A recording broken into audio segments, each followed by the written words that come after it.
Many strategy battle game players, especially those in the veteran class, those of us who have been playing for a while, tend to differ in their opinions on what edition of the game we are currently playing. Now, this is not a super important issue. It's not hot button. It's not like a lot of people are arguing and getting into fights about this or anything, but it's a very fun topic to explore.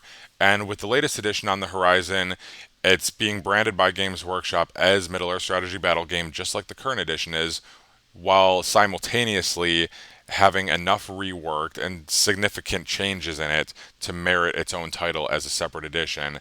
It might be good for future clarification just to look at what constitutes a separate edition, what some of the older editions look like, what the new edition looks like, and going forward. So that's what this video is about. So let's start by looking at the original Lord of the Rings strategy battle game and some of the things that were going on with that, and we'll work our way on chronologically from there.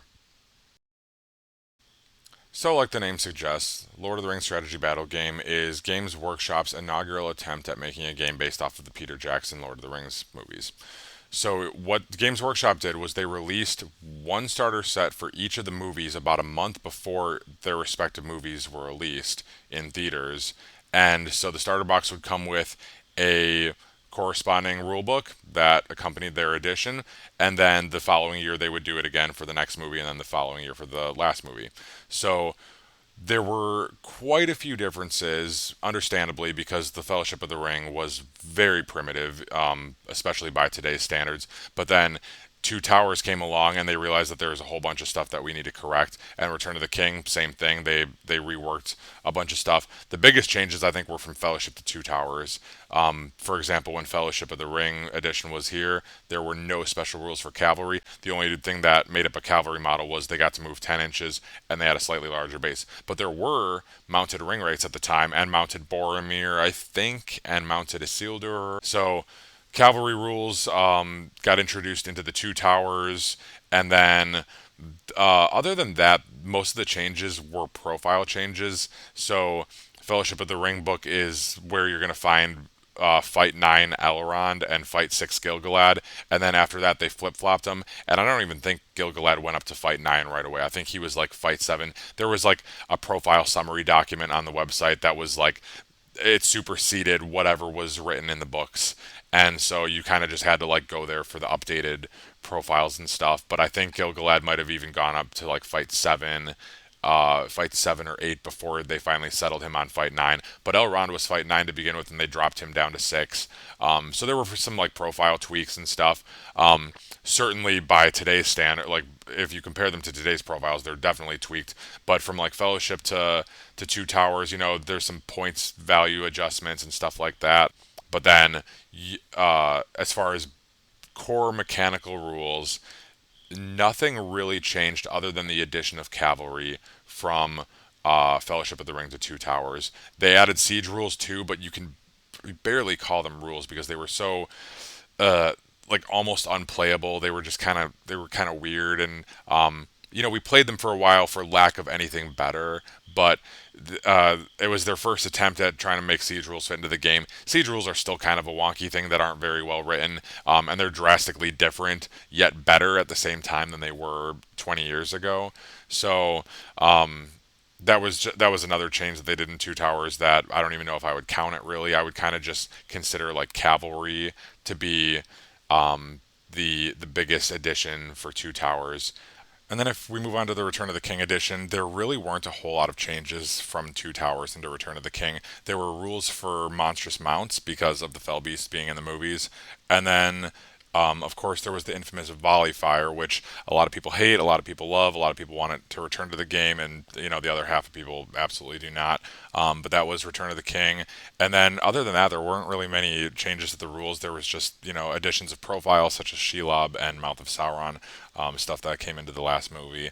But other than that, not really a whole lot. Then about a year afterwards, late 2004, early 2005, and I don't even remember which order these were in, but the Mines of Moria got released and the One Rulebook got released. And what the One Rulebook was essentially just a conglomeration of all of the previous iterations of the game that had been released up to that point. So it consolidated all of the profiles, which were kind of floating all over the place. because by that point we had had four supplements released in 2003, 2004 that, while the profiles themselves don't constitute a new edition of the game or whatever, they still have to go somewhere. So the one rule book consolidated all of those profiles as well. So included the siege weapon rules like the Gondor Trebuchet and the Mordor Catapult and the Uruk-hai Siege Ballista that we had previously seen in stuff like Pelennor Fields, but didn't have a profile before that, and so this was the first actual iteration of the rules that it was in. After the one rulebook was released, and a couple other supplements that followed it, like Shadow in the East and the Fall of the Necromancer, we saw the release of Legions of Middle-earth, which was essentially an expansion for the Lord of the Rings strategy battle game. And what this expansion did was it really altered the way that people built armies and played competitively on the tabletop.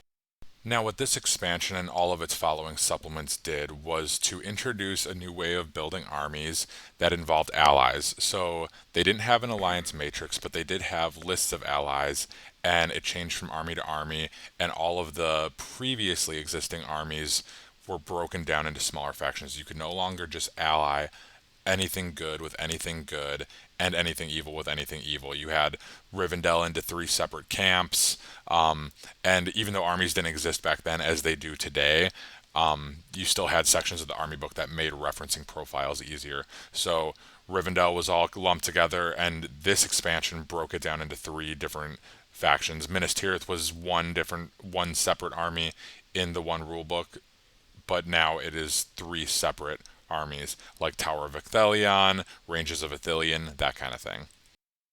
Now, some years afterwards, after they had released War of the Ring and it had failed to catch with the broader audience, Games Workshop released what could be considered the final iteration of the Lord of the Rings strategy battle game, which didn't really have a name like Legions of Middle-earth did.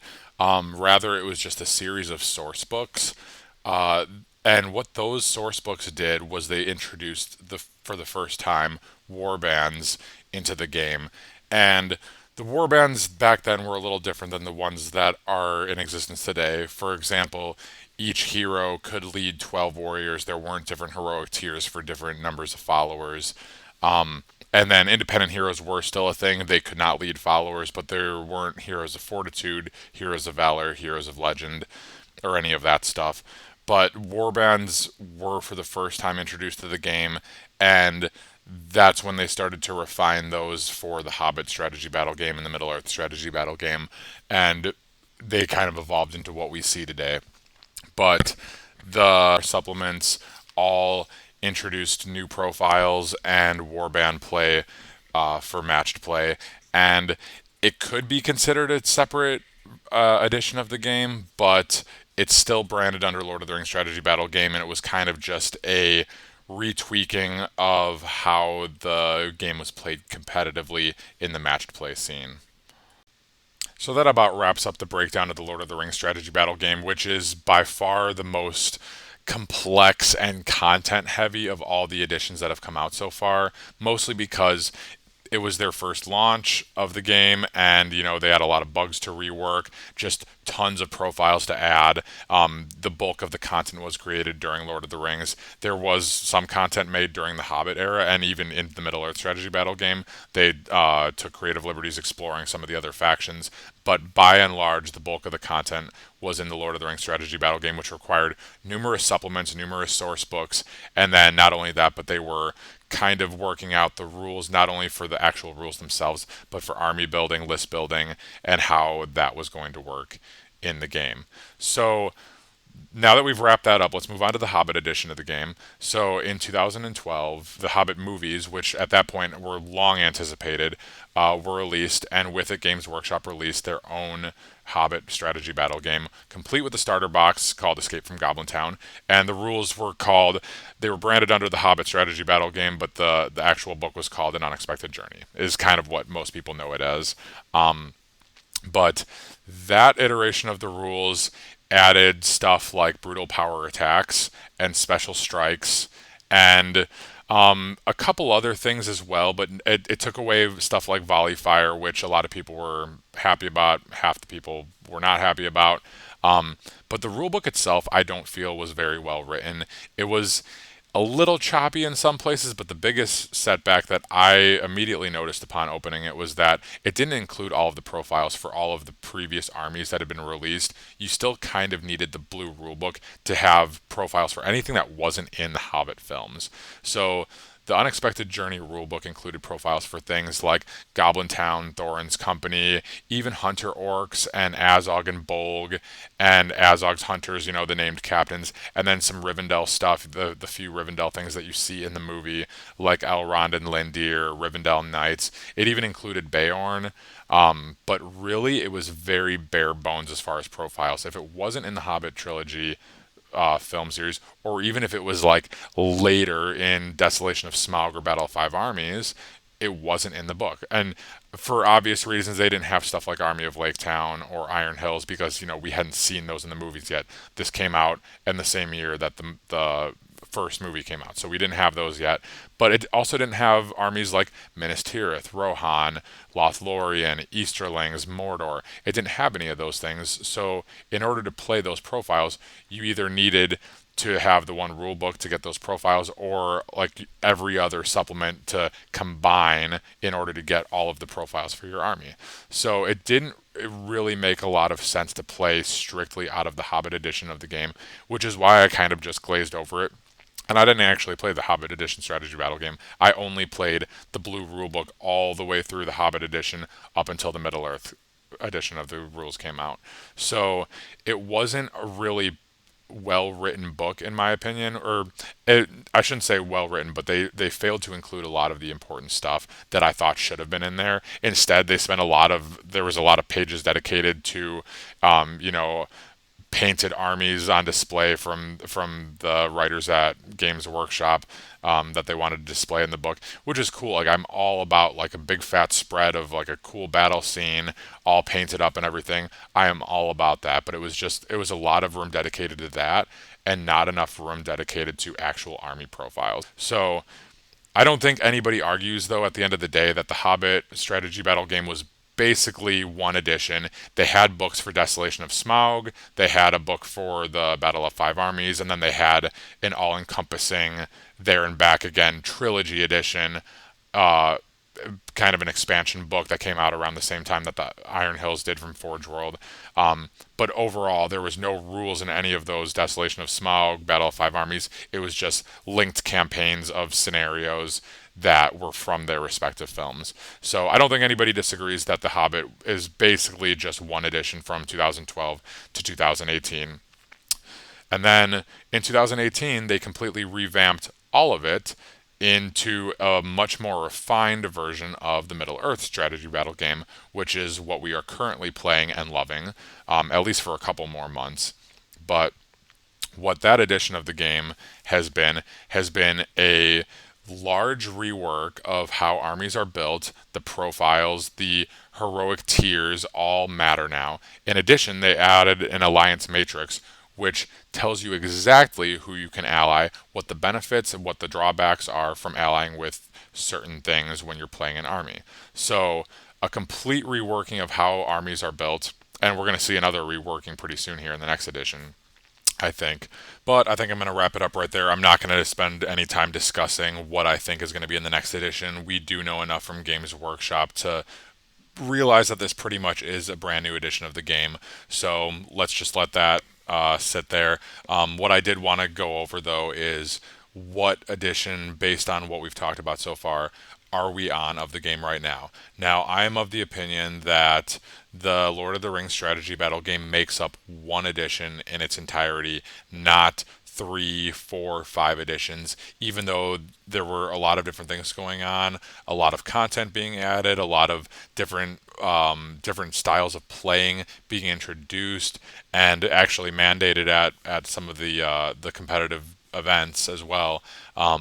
But I think that the Lord of the Rings strategy battle game is all encompassing, a single edition in multiple iterations, but really it's only one edition. Is it really important whether it's one edition or four editions? Not especially, but I think it's a fun thing to think about. And then I think we can all agree that the Hobbit edition is one version of the game. The Middle Earth strategy battle game is also one edition of the game. So between Lord of the Rings, Hobbit, and Middle Earth strategy battle game, I truly believe that we are going into what is considered the fourth edition of the game. But if you think differently or have anything to add to that, please let me know in the comments below. I would love to hear from you. Other than that, yeah, that about wraps up this video. So thanks again for tuning in, and we will see you all in the next one.